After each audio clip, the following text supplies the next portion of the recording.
So what is up guys? Welcome back to my channel, Rian here, where we bring back the drive to manly principles. Today I challenge myself na gumawa ng vlog na hindi nakaupo. Kasi as a content creator, I want to give my best na pwede kong maibigay sa inyo. And i-share ko sa inyo ngayon ang 6-year experience ko sa aking Honda RS125Fi. So relax ka lang dyan and let's go!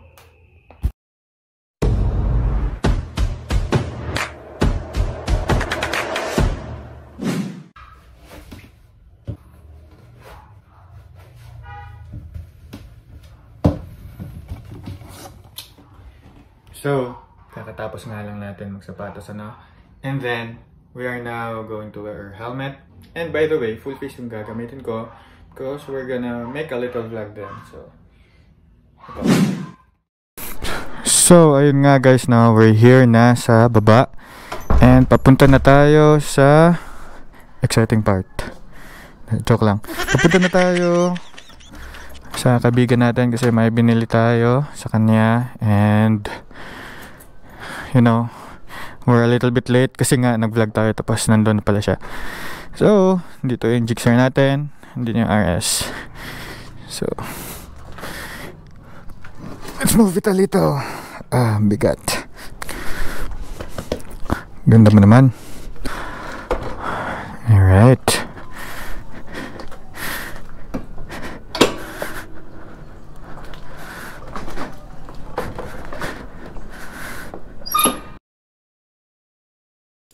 So ayun nga guys, makikita natin na napakaganda pa rin ang tindig ng motor natin. It's been 6 years guys, 6 years. But nakita mo naman, number 1 is kaya niya pa din makipagsabayan. Nakita mo naman na napakaganda ng takbo, napaka-smooth, napaka-solid, and napakaganda. Napakaganda ng performance guys. Makikita natin na meron pang lubak-lubak, meron madaming tao, pero kayang-kaya niyang daan-daanin lang. Tapos number 2 is kita mo naman medyo traffic, 'di ba? Pero nakayanan niya lang. So to think na may nag-aantay pa sa atin. Di last time siyang nag-aantay sa atin. Di napakaganda nun, 'di ba? So I think it's a good one. Okay guys, we're here na sa Jollibee. Punta natin yung kasama natin kasi may bibilin tayo sa kanya and then update ko na lang kayo.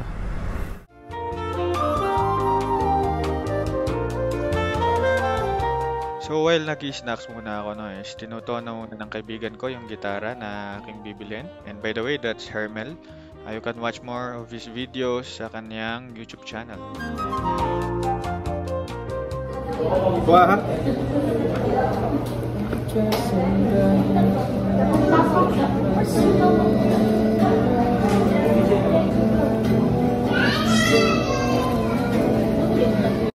So kita nyo naman parang enjoy lang ako sa pagkain ko, pero nag-observe ako niyan kung gaano kaganda yung tinig ng ating gitarang bibilhin, and it's a good one because you know we're gonna invest this for sooner and later. But for me, it's a yes and it's a good to go. So that fist bump means a close deal, and we're gonna go home now in our each and separate homes. Speaking of close deal, masasabi rin naman natin close deal tayo dahil swak na swak sa budget yung Honda RS125Fi. So kita naman natin na kahit na gaano natin tong ibalasubas or ipangharabas, kayang-kaya naman ng Honda RS125 natin, di ba?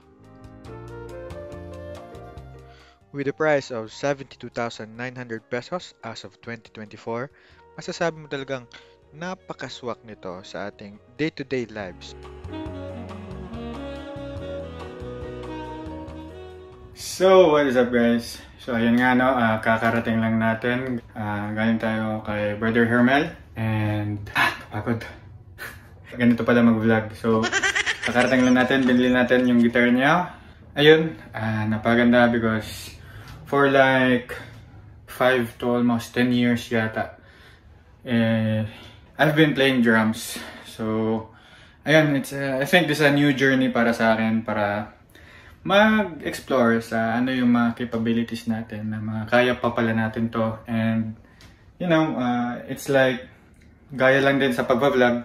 I could ask myself, is it too late for me or not? So, napagan din ito, and hopefully, samahan niyo ako, and we're gonna venture out new beginnings and new chapters. So, ayun guys, unfortunately, may pupunta pa sana tayo, but hindi na umabot sa schedule. So, I guess I'll just continue this vlog for tomorrow, and then I'll see you there, okay? Let's go! So, ayun guys, second day, and papunta na tayo doon sa ating pupuntahan. And basically guys, parang bibigyan niya tayo or papahiramin niya tayo ng mic para mas gumanda yung audio natin. So ayun guys, I'll see you there. And by the way, mag-half-face tayo ngayon para makita nyo rin naman yung another setup ko, paano mag-motovlog ng naka-half-face. So, let's go! So ayun nga guys, no, nagsusuot na tayo ng kwintas. Akala mo talaga anting-anting. Pero yun guys, para yan sa GoPro natin. Para siyang invisible na parang kwintas para may lagay yung GoPro natin. Ayan. Kuha na natin yung helmet at papunta na tayo sa labas. Oh, di ba? Paglabas natin, ibang angle na agad. Ito yung tinutukoy ko na gusto kong i-venture out sa sarili ko at para makapagbuo ng bagong vlog. Bagong vlog ba kamo? May nakikita ba tayo dyan sa likod? Yan yung tinutukoy ko na bagong vlog na gagawin natin, which is the Toyota Vios by Ronnie Sigara. And tayo ang nag-assume ng sasakyang iyan. I was so blessed at a young age na meron akong dalawang motor at sasakyan na pwede natin gamitin kung ano man ang mood natin or trip nating sakyan papunta sa gusto nating paroroonan. Which is, I thank the Lord for everything na binigay niya sa atin. And such a great opportunity din para i-share sa inyo kung anong mga na-experience ko. And speaking of sharing, I'm about to share my 4th and 5th experience about the Honda RS125 Fi, which is sobrang tipid sa maintenance at sobrang tipid sa gas. Imagine guys, it's been 6 years, pero napakatipid ng nagagastos natin sa motor natin. Isipin mo yan ha, 6 years na guys.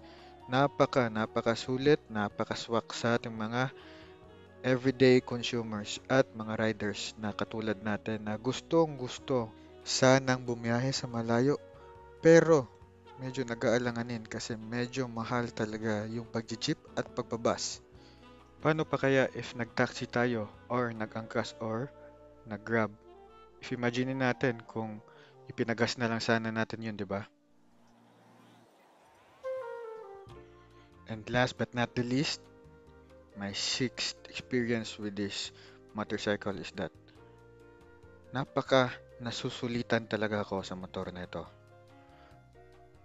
Although, ang laking bulas ko talaga tignan dito, nakikita nyo naman, kitang-kita yung paa ko, kung gaano kaliit tong motor na to tignan sa akin. Pero, the comfort, the convenience, and everything na nakukuha ko sa motor na to is napaka-worth it. In short, napakasulit. Kita naman natin guys, kung gaano ako ka-enjoy na mag-drive, and gaano ako ka-enjoy sa pagdala ng motor ko na ito. So guys, if your height is around 5'8" and above, medyo magdalawang isip na kayong bilhin to kasi if forma yung pag-uusapan natin, medyo tagilid talaga tayo doon. But nonetheless, if comfort, if gusto mong makapunta from part A to part B to anything na pwede nating madaliin, then RS125 is one of the best motorcycle I can recommend. And pinalinis na natin yung motor natin doon. So while waiting, pupuntahan na natin yung pinaka sinasadya natin dito. So let's go guys. So ayun na nga guys, no, papunta na tayo kay Ronnie Sigara from Project Gentleman, which is ito, yung kanyang bagong Toyota Veloz, fresh na fresh.